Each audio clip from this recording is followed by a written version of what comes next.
नमस्कार दोस्तों, एक बार आपका फिर से स्वागत है मेरे YouTube चैनल एजुकेशनल आईसीएस में।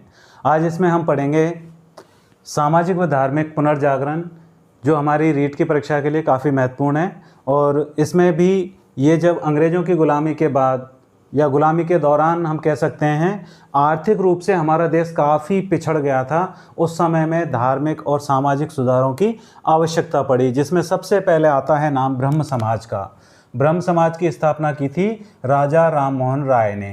किन्होंने? राजा राम मोहन राय ने की थी। इसलिए उन्हें भारतीय पुनर्जागरण के पिता यानी कि गॉड माना जाता है। और इनका जन्म हुआ था 22 मई 1774 ईस्वी को हुगली ज़िले के राधानगर में। कहाँ पर? राधानगर में, हुगली ज़िले के कलकत्ता के पास में।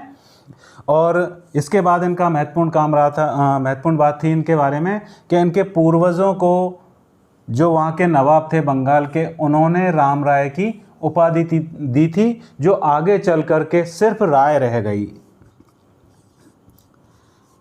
इसीलिए इनका नाम हुआ राजा राम मोहन राय। तो राय का संबंध भी आपको समझ में आ गया होगा कि इनके पूर्वजों को ये उपाधि मिली थी, जिसको बाद में राम राय से राय रह गया। और फिर इनके पिता का नाम रमाकांत राय, माता इनकी तारिणी देवी। और फिर अगली घटना होती है इनका 1790 ईस्वी में उत्तर भारत का इन्होंने भ्रमण किया।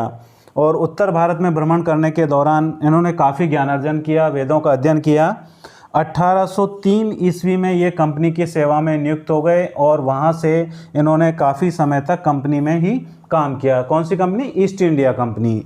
ईस्ट इंडिया कंपनी में काम करने के बाद 1814 ईस्वी में लगभग 11 वर्षों तक ये यहाँ पर सेवारत रहे। और फिर ये कलकत्ता में जा कर के बस गए, वहाँ से कलकत्ता चले गए। इसके बाद 1814 में एक महत्वपूर्ण घटना हुई इनके जीवन में कि इन्होंने आत्मीय सभा की स्थापना की। कौन सी? आत्मीय सभा की स्थापना की। फिर हम देखते हैं इन्होंने कैन और कठ उपनिषद का अंग्रेजी में अनुवाद किया, यानी कि अच्छे अनुवादक भी थे और अंग्रेजी भाषा का, इसके साथ फारसी भाषा का भी इनको बहुत अच्छा ज्ञान था। 1820 ईस्वी में राजा राम मोहन राय ने ईसाई धर्म पर पहली पुस्तक लिखी, प्रिसेप्ट ऑफ जीसस। ये पुस्तक इनकी पहली रचना थी। इसके बाद इन्होंने दूसरी पुस्तक लिखी, guide to peace and happiness. ये इनकी दूसरी पुस्तक थी, दूसरी रचना। और फारसी भाषा में तुफात उल मुवाहिदीन लिखी, यानी कि फारसी भाषा का भी इनको अच्छा ज्ञान था। 20 अगस्त 1928 को इन्होंने ब्रह्म समाज की स्थापना की। तो ब्रह्म समाज की स्थापना में हम देखते हैं कि उनके उद्देश्य क्या थे। ब्रह्म समाज की स्थापना करने के पीछे इनके उद्देश्य क्या थे कि सबसे पहले तो हिंदू समाज की बुराइयों को दूर करना, क्योंकि समय के साथ हम भी देखते हैं चाहे धर्म हो या भाषा हो, उसमें परिवर्तन आते जाते हैं। कुछ परिवर्तन अच्छे होते हैं, कुछ बुरे होते हैं। तो सबसे पहले हिंदू समाज में जो बुराइयां आ गई थी उनको दूर करना पहला उद्देश्य था इनके ब्रह्म समाज की स्थापना का, कि जो बुराइयां आ गई थी हिंदू धर्म में उनको दूर करना। दूसरा था भारत में ईसाई धर्म के बढ़ते प्रभाव को रोकना, यानी कि जब हमारा शुद्ध रूप में कोई धर्म हमारे सामने प्रस्तुत नहीं होगा तो हम दूसरे धर्म की तरफ झुकेंगे। इसके लिए इन्होंने, इस ब्रह्म समाज ने एक सिद्धांत दिया या उद्देश्य रखा अपना कि सबसे पहले हम अपने धर्म को सही रूप में प्रस्तुत करें, जिससे लोग इससे विमुख ना हों।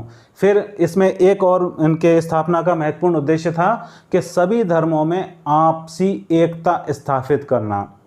ऐसा नहीं किसी समाज का विरोध कर रहे, जबकि उन सब समाजों से अच्छी अच्छी चीज़ों को सार रूप में लेना।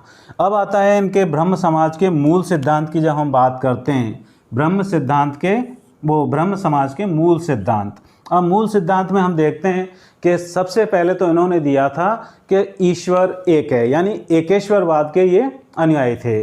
फिर इन्होंने ईश्वर को बताया कि वो अवतारी नहीं होता है, यानी कभी शरीर धारण नहीं करता है। वो ईश्वर सर्वशक्तिमान है, सर्वव्यापक है, लेकिन अवतारी नहीं है। ये इनके ब्रह्म समाज में बताया गया था, यानी मूल सिद्धांत थे।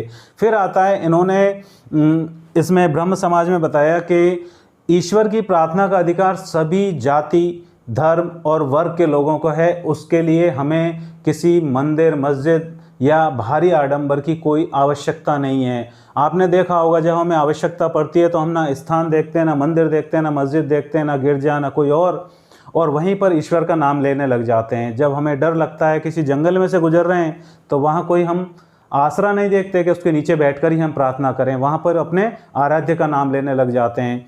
उसके बाद इन्होंने इसमें मूल सिद्धांत में एक सिद्धांत दिया था कि सच्चे हृदय से की गई प्रार्थना ही ईश्वर सुनता है या अवश्य सुनता है। और फिर अगला सिद्धांत था इनका इसमें ब्रह्म समाज के बारे में कि किसी भी धर्म ग्रंथ को देवी मानने की आवश्यकता नहीं है, क्योंकि कोई भी धर्म ग्रंथ ऐसा नहीं है जिसमें त्रुटियां ना हों, यानी कि कमियां सब में होती हैं, कोई भी पूर्ण नहीं है। और फिर अगला सिद्धांत इसमें दिया था आत्मा अमर है और अजर है, यानी उसे ना तो नष्ट किया जा सकता है ना ही बनाया जा सकता है। फिर इसके सिद्धांतों में एक मुख्य आता है कि मानसिक ज्योति और विशाल प्रकृति ही ईश्वर संबंधी ज्ञान प्राप्ति के साधन हैं, यानी आप मानसिक रूप से अपने आप को स्वच्छ रखेंगे तो ही आपको ईश्वर और ज्ञान की प्राप्ति होगी। मोक्ष प्राप्ति के लिए पाप का त्याग करना चाहिए और प्रायश्चित आवश्यक बताया था इन्होंने इन